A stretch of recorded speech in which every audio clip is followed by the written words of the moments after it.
విషయాన్ని నెగిటివ్గా చూడటం మొవి కాకపోవచ్చు. అలాంటి సమయంలో వాళ్లు చెప్పిన ప్రతీ మాటకు గుడ్డిగా తల ఊపాల్సిన అవసరం అస్సలు లేదు.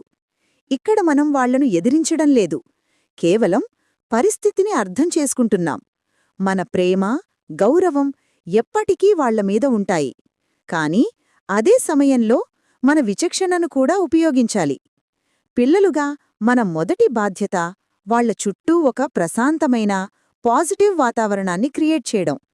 ఇంట్లో అనవసరమైన గొడవలు, వాదనలు పెట్టుకోకుండా వీలైనంత ప్రశాంతంగా ఉండేలా చూసుకోవాలి. ఇది వాళ్లకు మనమివ్వగల అతిపెద్ద మానసిక సపోర్ట్. అయితే కొన్నిసార్లు పరిస్థితి ఇంకా సీరియస్గా మారచ్చు. మీ అమ్మానాన్నల మాటల్లో, వాళ్ల ప్రవర్తనలో మీకు ఏదైనా తీవ్రమైన తేడా కనిపిస్తోందా? వాళ్లు ప్రమాదకరమైన నిర్ణయాలు తీసుకునేలా మాట్లాడుతున్నారా?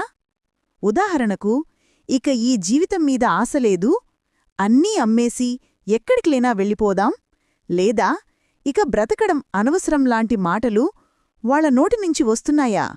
ఇలాంటివి గమనిస్తే ఒక్క క్షణం కూడా ఆలస్యం చేయకూడదు. ఇది వాళ్లమీద చాడీలు చెప్పడం కాదు, వాళ్లను ఒక పెద్ద ప్రమాదం నుంచి కాపాడుకోవటం. వెంటనే మీ కుటుంబంలో మీకు నమ్మకమైన పెద్దవాళ్లకు, అంటే మీ మామయ్య, అత్తయ్య, అమ్మమ్మ, నానమ్మ, తాతయ్య లాంటి వాళ్లకు ఈ విషయం చెప్పండి. వాళ్లు పెద్దవాళ్లు కాబట్టి పరిస్థితిని సరిగ్గా అర్థం చేసుకుని, అవసరమైతే డాక్టర్ సహాయం తీసుకుని సరైన పరిష్కారం చూపించగలరు.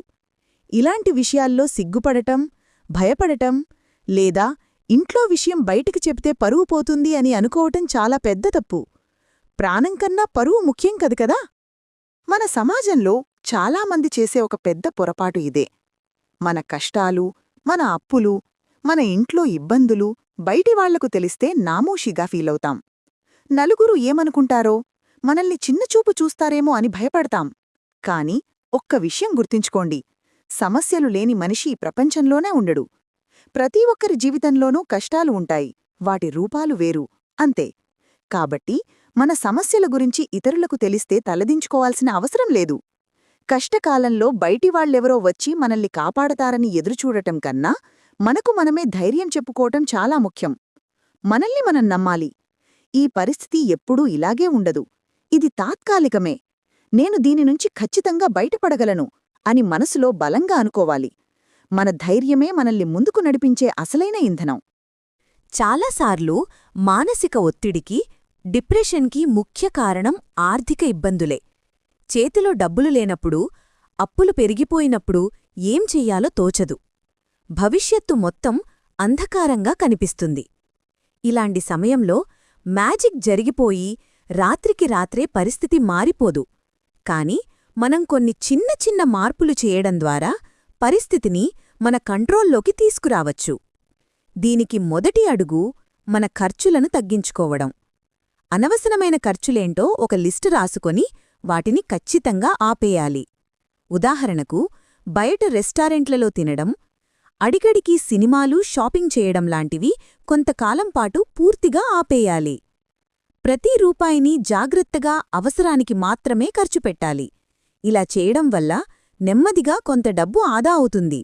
ఆ డబ్బుతో చిన్న చిన్న అప్పులు తీర్చడం మొదలుపెట్టొచ్చు.